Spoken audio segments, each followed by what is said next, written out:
Hi, everyone. Welcome to this Encore presentation of the Global Missions Podcast. Our team is going to take a break over the holidays and we'll be back with some brand new episodes in January. We're going to try something a little new as we come into the new year also. To begin the new year, we're going to present a mini-series, 4 consecutive episodes on one topic. And the topic we've chosen is how to do short-term missions with excellence. We'll provide a concise primer if you're considering doing missions in 2018. We hope this will be really stimulating, helpful to you and your church. We hope you'll tune in and let us know what you think. In the meantime, we'd like to share with you one of our most popular episodes from Season 2. Welcome back, Mark Buchanan.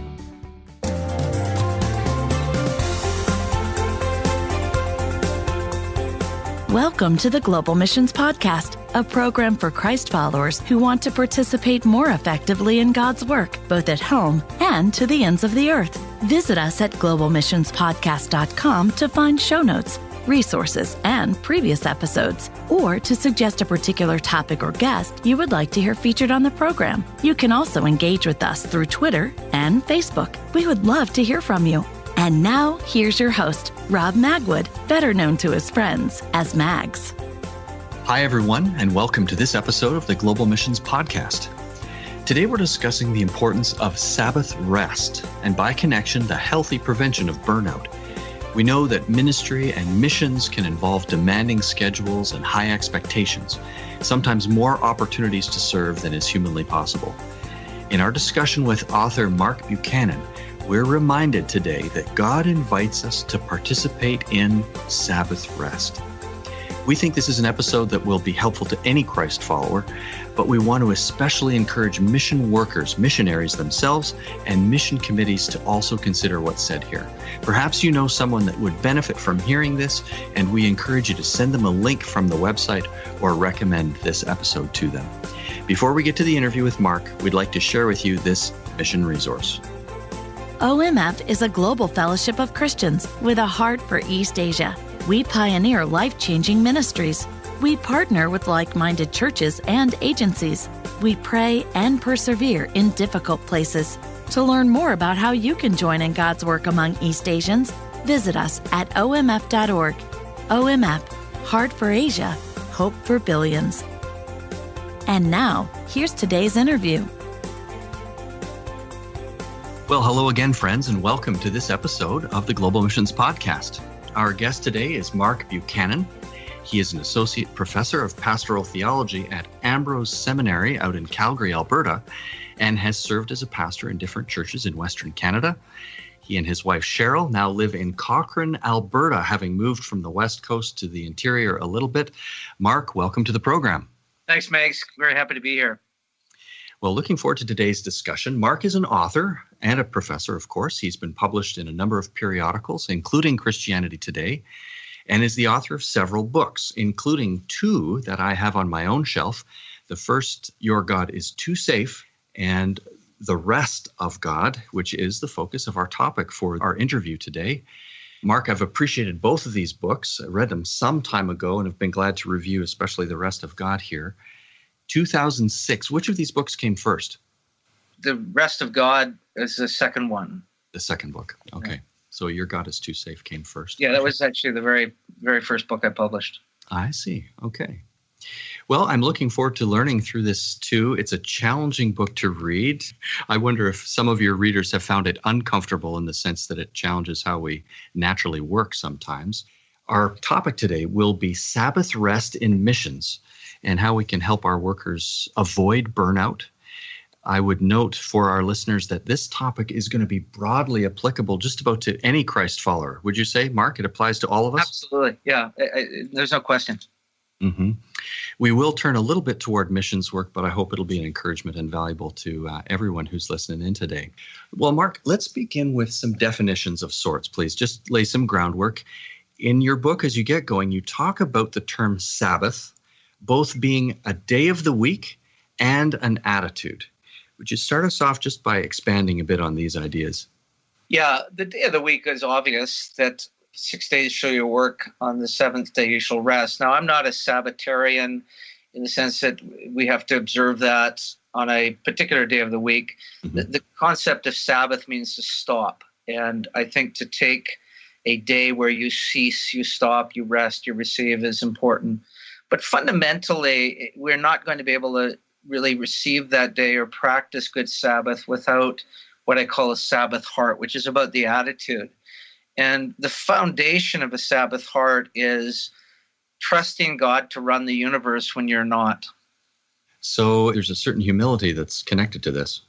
Very much. I mean, in a lot of ways, before we are even in a place to really deeply enter Sabbath rest, it's an act of faith. That's the entire argument of Hebrews 4 when it talks about entering the rest, and that former generations didn't do it, but today you have the opportunity. But the argument is tied in explicitly and very passionately with the whole idea, do you trust this God?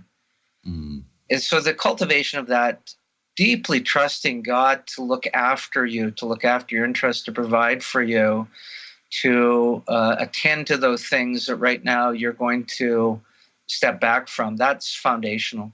Mm-hmm. It's a striking statement that you made that we need to trust God to run the universe when we take a break. Absolutely. My quickest definition of Sabbath is when we imitate God in order to remember that we're not God. I guess if I'd add another piece, in order that we might receive afresh all that we need from God. Mm-hmm. But, the Sabbath commandment in Exodus is, I created and then I didn't, or I rested, you should too. So it's an explicit call to the imitation of God's restfulness. Prior to that, humankind's been called the imitation of God's creativity, to go and be about doing that in the creation as image bearers that continues and cooperates with the work of God. Mm-hmm. But we're equally called to imitate God in his resting. So it's where we imitate God, but in the imitation, remember we're not him, mm-hmm. which is, I think, the delusion we're liable to when we end up in a practice of never stopping. Even if we obviously stop to physically rest, if we never give our heart and our mind a break from the work that we do, which is, the greater hazard, mm-hmm, that we mm-hmm. can't stop thinking about our work. We can't stop attending to the thing we do for 6 days a week or our day job. And so it consumes us even in our moments of rest and idleness. In other words, it's relatively easy to be physically still or physically rest. It's another level to have our minds and our hearts at rest. Very much. Yeah, C.S. Lewis talked about the endless chatter in our brains, and it's somehow dialing that down, if not actually hitting the mute button on it. Mm-hmm. Would you agree that maybe the physical stillness, the physical rest is part of the process, though? How do those two fit together? Megs, I think in a lot of ways that the core of Sabbath is twofold. It's receptivity, so it's a mode of receiving rather than producing. Mm-hmm. And it's attentiveness. So we start noticing things that we, in our busyness or rush, have become oblivious to. We notice our own heart. We notice our spouse. We notice our children. We notice our neighbor. So a lot of that receptivity and that attentiveness requires a certain degree of physical stillness. I want to be quick to add, some people, if they sit still, they just fall asleep. Right. Which they may need. But if the heart of Sabbath is receptivity and attentiveness, then going for a walk might be a better actual spiritual practice around Sabbath keeping than simply lying down or sitting down. Mm-hmm. Because you can do those things and still have all the noise going on in your head. Mm-hmm. Whereas sometimes if you go for a long walk on a mountain trail or through the woods or by the lake, and you really cultivate this attentiveness to what's going on in you and around you, and you really sort of receive it like a child would receive it, with wonder, with thankfulness, with a glad heart. Something about those two practices really allow us to cultivate this Sabbath heart and I think enter the Sabbath rest in ways that sometimes just physical rest are not going to do for us. Right. Right. I remember there's a story that you relate in the book of chopping wood, an illustration where, you said, well, should you chop wood or not on the Sabbath? And actually, you find it quite refreshing. Not everyone would necessarily. We're all wired up differently. But for you, that was freeing. It was exhilarating even. But you were doing. It's not necessarily doing nothing. It's not necessarily doing nothing. And it may have, as a result, a certain productivity to it. Mm-hmm. So it's not that we have to go around legalistically or religiously avoiding producing anything. It's just that the purpose of it is not that productivity. So to use the cutting wood illustration, chopping wood, at the end of that exercise or that practice, I would have a pile of wood that, I could start curing for the fire next season. Mm-hmm. There's a product that comes out of it. But I found just the sheer joy and pleasure in being out in the outdoors, the physical motion of the axe or the maul down on the Douglas fir, the sounds, the textures, the smell of the sap being released, etc. I just learned to relish the actual being in the moment of that. The value of it wasn't in, I now have a pile of wood to burn. The value in it was, it became this practice of both attentiveness and receptivity. It's a great illustration. One other quote from early in the book, actually, you say, a Sabbath heart is restful even in the midst of unrest and upheaval. So there's something that can linger as well, right? Absolutely. We often quote Psalm 46:10, be still and know that I am God. Mm-hmm. If you look at the psalm is descriptions of all kinds of activity that God's up to on the earth, throwing mountains into the ocean and breaking weapons and fashioning them into plowshares, etc. So it's a depiction of a God at work, not God at rest. Mm-hmm. And yet the invitation is for us to practice stillness, which I'm suggesting is better understood as this openness or receptivity and attentiveness. If we're going to actually see and be thankful for the work that God's doing upon the earth. But also to say that it's an invitation to rest in the midst of a world actually that is not at rest, a world that's somewhat in upheaval, a world that there's a lot going on. There's a lot maybe that could distract us or could disrupt us. And in that context, we're invited to be still. Well, let me turn then to ask a bit of your advice. If there's someone listening who is agreeing with this so far, I need to consider Sabbath. I need to probably have a better practice of Sabbath in my life. How can they step toward that? What advice do you have to get going to keep the Sabbath and to begin the rest? Yeah, so some very simple things. One is, it would be good to develop some ritual that would mark out the beginning of your Sabbath and then the end of your Sabbath. A practice that goes back for centuries is a Sabbath candle, which as you begin your Sabbath, which I would strongly suggest should begin in the evening, that at least I think we need to mimic the practice of the Jewish people that began as the first 3 stars appeared in the sky on the Friday evening. So the concept of beginning Sabbath in the evening is that you are already winding down, you're not winding up. And so you're moving toward a quietude, you're moving toward sleep. But to mark out that the welcoming of Sabbath by some small ritual, the Sabbath candle is a simple way of just lighting the candle to acknowledge that this Sabbath has begun. But you could find your own. It could be that you break bread together or something. But it's finding that entry point that actually marks this moment in time as distinct from, and there's a quality of difference between a Sabbath and the rest of the week. So there's some kind of holy ground that you're stepping into. And again, to mark that out. If you look at the practice of Jesus around Sabbath, it was his favorite day to heal.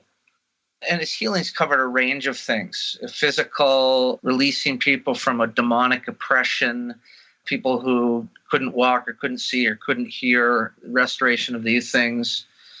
So I think it's a very good practice to, as you prepare for Sabbath, to identify what isn't quite working in your life. And it may be that you actually need a physical healing. It may be that you're so burdened by fear or worry that it's hampering your ability to find joy or effectiveness or fruitfulness in the work you do. Mm-hmm. And so I actually practice Sabbath of identifying those things and then humbly inviting Jesus to do for me what I can't do for myself. I can't seem to break out of this pattern of fear or worry. Would you show up as I rest in you and trust in you and do that which I can't do for myself? It's a beautiful idea. Are there other practices that you have seen helpful to people? You've mentioned the attitudes there, reading. Perhaps I'm a reader, so perhaps I migrate there too quickly. But other things that you've seen people do that get them out of the gate, so to speak, into this Sabbath. This is an oversimplistic formula, but generally, many people find that if you work with your hands, you should Sabbath with your mind. And if you work with your mind, you should Sabbath with your hands.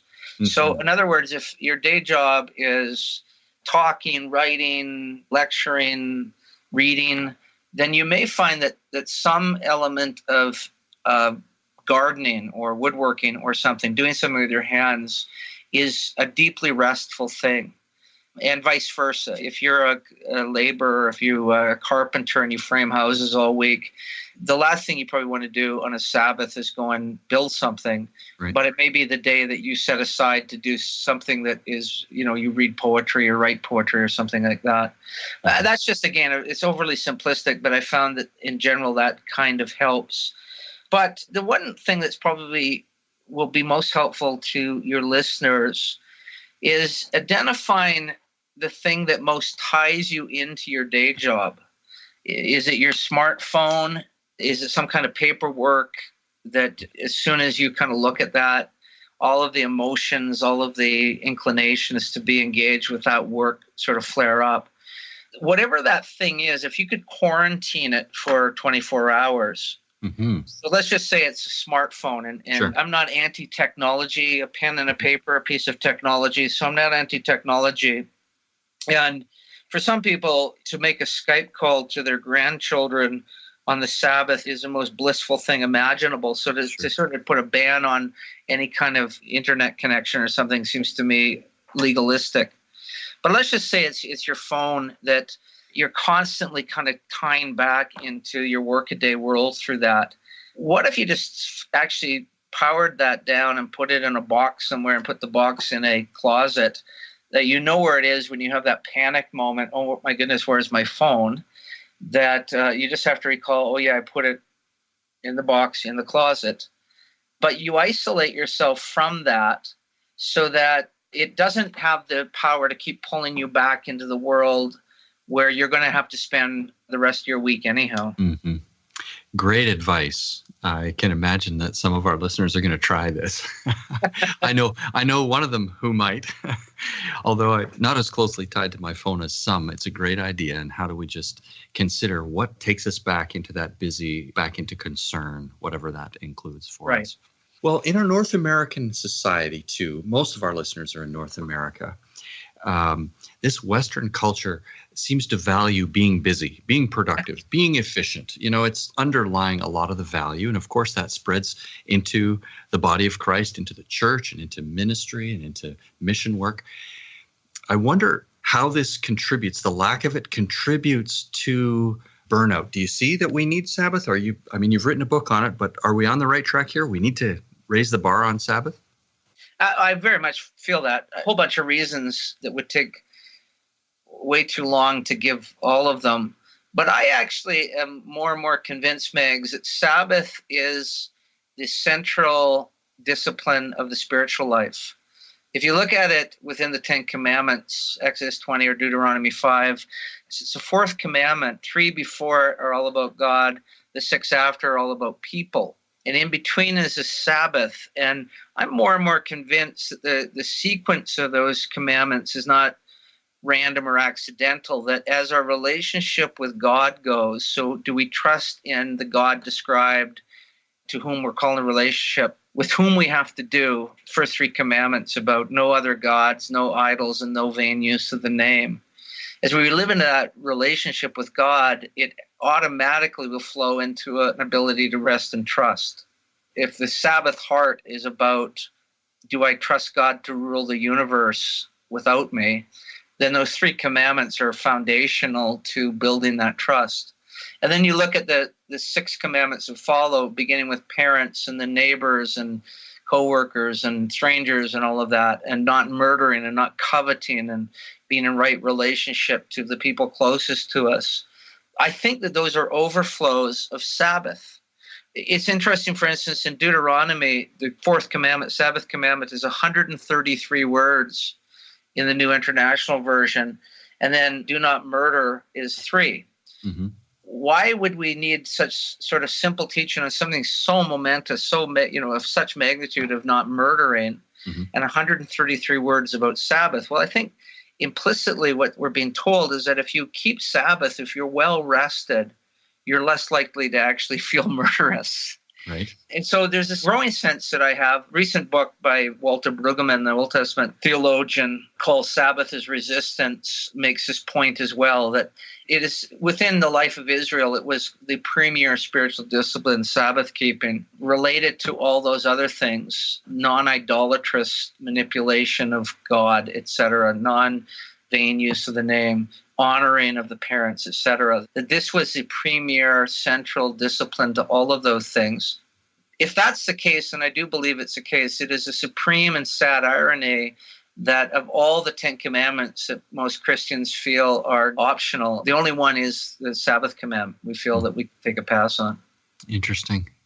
So what we consider we take it the lightest, might be the core of the matter, in fact. I absolutely think so. Mm-hmm. If I could just add one quick point, is that the Sabbath commandment is one of the few commandments with a rationale, or in other words, a reason why you should observe it. And the Sabbath commandment actually has 2 rationales. It has one in Exodus and one in Deuteronomy. Exodus points back to the creation. I created, then I rested, therefore you should. And Deuteronomy points back to the Exodus. You were slaves, I came, I got you out, therefore you should rest.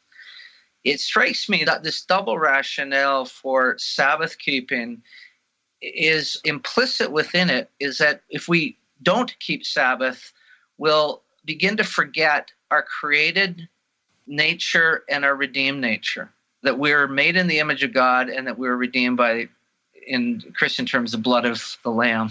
And if we keep Sabbath, it is almost built into it, is a weekly reminder of the true story that defines us, created and redeemed. That's great. Well, to this point, in general terms, Sabbath is applying to any believer. Here we are on the Global Missions Podcast. We turn our attention a little bit toward global missions, cross-cultural work. What are some of the challenges that mission workers face overseas when it comes to making room for observing the Sabbath and watching for burnout? Yeah, well, a couple that I've noticed over the years in pastoral ministry, especially as I've worked closely both with homecoming missionaries and then on the field as I've gone and visited missionaries, is that the cultural differences are striking, and often the expectations of a community of believers, say in Africa, the missionary is simply available at all times, anytime, night and day. You don't make an appointment. You just wander into their house or whatever. Right. And it's not sort of let's drink tea together, but it's I have a marital crisis or something, and I need your assistance in dealing with it. So there's a cultural piece here that I've just learned over the years to really have a lot of empathy for missionaries who are trying to sort of maintain some kind of boundary or rhythm that keeps getting interrupted or disrupted by certain expectations or lack of similar values in the culture they happen to be working. Mm-hmm. So I see that. And I think just generally missionaries are people who have decided, like the Apostle Paul, to pour themselves out like a drink offering. Mm-hmm. Mm-hmm. That there is this heart to serve that can sometimes, and I say this advisedly because I have, boundless admiration for those who choose vocational missions. Mm-hmm. But sometimes there can be a bit of a pathology underneath this heart to serve, where a person begins to derive their identity from that which they do. Mm-hmm. And the ministry that they're engaged in, their sense of worth and their sense of value connects with that. Well, that in any, doesn't matter what world you're living in and what vocation you have, is a ticket for burnout, because fundamentally we can't do enough and we can never do it good enough. Right. Well, we're going back we're going back to what you said originally, right? We need to let God run the universe and not us. Let him run the universe. And so there's a sense where I often look at the story of Jesus around Lazarus, first beginning where, there's this bid, come, the one you love is dying, John 11. Mm-hmm. And Jesus just toodles around. I don't know what he does. He goes, and he doesn't show up. He's not in any rush. There's no urgency. Mm-hmm.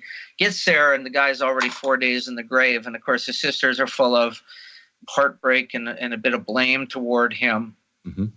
And there's a sense where, just a pause at that moment, where Jesus is not in a rush. Now, he has resurrection power, and he's going to call him forth from the grave. Mm-hmm. But he's not caught up in other people's urgency. And to sit with that and then take that insight and start applying it to many of the stories of Jesus, where he simply isn't being driven by another person's agenda. He's discerning what the Father's doing and doing that. Mm-hmm. But he doesn't feel an anxiety about, I got to do this and I got to do that. The way John Ortberg puts it is that the person on earth who had the least messianic complex was the Messiah. Mm-hmm. That he didn't, he's out to save the world, but he didn't act like it. He actually had lots of leisure time. Right. That's a great point. Well, as we think of our listening audience, many of us are serving in churches that know these workers who are working very, very hard in some cases. If I could ask for your advice to the churches, to the missions committees, the senders who want to helpfully support mission workers, how can we be helpful with this? Well, I would honestly say be as absolutely generous as you can, because a lot of people that I know in the mission field, aside from this extraordinarily onerous work schedule and demands on their time, is that they don't have the financial resources to enjoy just getting away with their spouse or what have you, or their family. And so I would really encourage those mission agencies and churches that are supporting to be as generous as you possibly can. The second thing is that generosity doesn't always have to take the form of remuneration, but somebody who's has a lovely cottage in some part, lake country near where you live, mm-hmm. Willing to, when that family comes, allow the family to have it for a couple of weeks of uninterrupted family time. With some of the missionaries that we supported when I was in pastoral ministry, we would actually look at opportunities for sending the missionary and spouse away within country or when they came back to Canada, and try to create those moments where we were on their behalf undertaking the cost of and almost kind of creating the space for them to simply get away and renew and restore. To be generous is a great idea. Be on the lookout for signs of burnout in your workers. If I can put in an idea, communicating to these workers who have a very high sense of responsibility that it's okay to rest, communicating permission to rest, if you will, from home church. Yeah, no, I think that communication of the permission, a proverb that has been foundational to my whole thinking in ministry and in life is Proverbs 4:23. Above all else, guard your heart, for it is a wellspring of life. Mm-hmm, mm-hmm. And if we don't have practices that guard our heart, that renew and refresh our heart, where we care deeply about what we're doing, where we're falling fresh in love with our spouse, where we really are present with our children in a way that they don't become embittered and resentful later, etc. Mm-hmm. Above all else, guard your heart, for it is a wellspring of life. All your fruitfulness, all your effectiveness is going to come from that well-tended heart, which is precisely what Jesus says in John 15. If you want to be fruitful, it's not from effortfulness. It's about an abiding and a dwelling joyfully in his presence. Mm-hmm. And so this is the least selfish thing missionaries can do, actually, is have deep practices, sustained practices, extended practices of looking after their own wellspring. Mm-hmm. Well, I was going to ask you next, if you could speak to the workers themselves, what would you say? And you've just said it. You're saying, care for your heart. It's the wellspring. Yeah, and akin to that beautiful text in Matthew, come unto me, all you who are weary and heavy laden.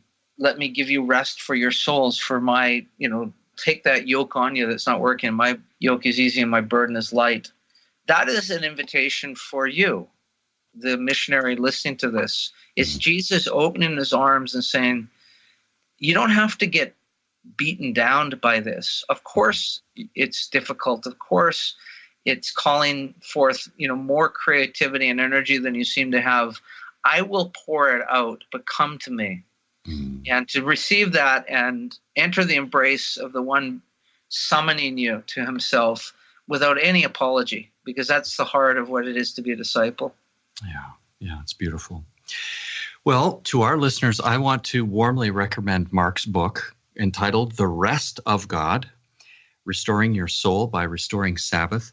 Mark, I wonder, are there any other books or resources that you would recommend to our listeners on the topic of Sabbath?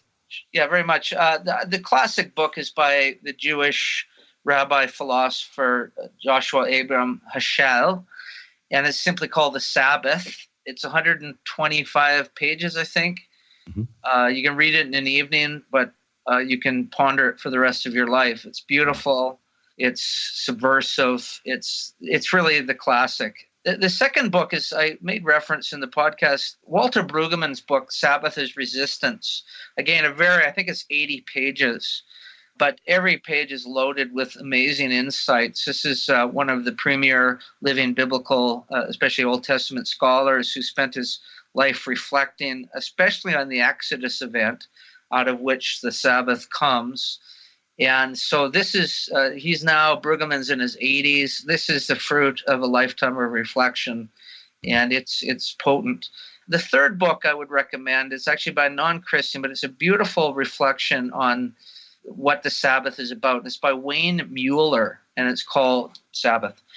And I found that as helpful as some of the other Christian books that I've read, just because he brings a lot of wisdom of the actual practice of Sabbath to the writing. Very good. We'll have those 3 books mentioned in the show notes. So if you missed the titles, you can visit the show notes on the website there. Mark, we've just gone quickly across as an introduction this topic of Sabbath rest. If our listeners would like to learn more from you or follow you, contact you, how can they keep up with Mark Buchanan? Yeah, I have a website, markbuchanan.net. And they could contact me directly at mbuchanan@ambrose.edu. Thanks for being generous with that, too. This has been really helpful as an introduction. I hope that it stimulates some new thinking, maybe some renewed thinking if you've thought about Sabbath before. And Mark, I just want to say especially a thank you to you for participating and sharing this with our listeners. Oh, you're very welcome. My honor. Well, we hope you've been encouraged by this episode and have some practical ideas to consider regarding Sabbath for yourself and for some mission workers that you may know. Thanks for helping us to share this important episode with them. Remember, you can find the show notes on our website at globalmissionspodcast.com. As we record this episode, it's early 2017, and the GMP team, the Global Missions Podcast team, has just reached a significant milestone of 25,000 downloads. We want to thank you for being part of this and for listening today. If you've appreciated this program, would you help us spread the word? We'd appreciate a review on iTunes, as this helps potential new listeners understand the value of this broadcast, and you can subscribe there or Google Play, and you'll never miss another episode. As you know, we're always glad to hear from you with suggested topics or interviews you'd like us to consider. That's all for today. This Global Missions Podcast is produced by the Jaffrey Centre for Global Initiatives and Send International of Canada in collaboration with other like-minded agencies. On behalf of the entire team, thanks for listening, and we invite you to join us again in 2 weeks when we'll continue to explore this grand adventure of being Christ's witnesses to the ends of the earth.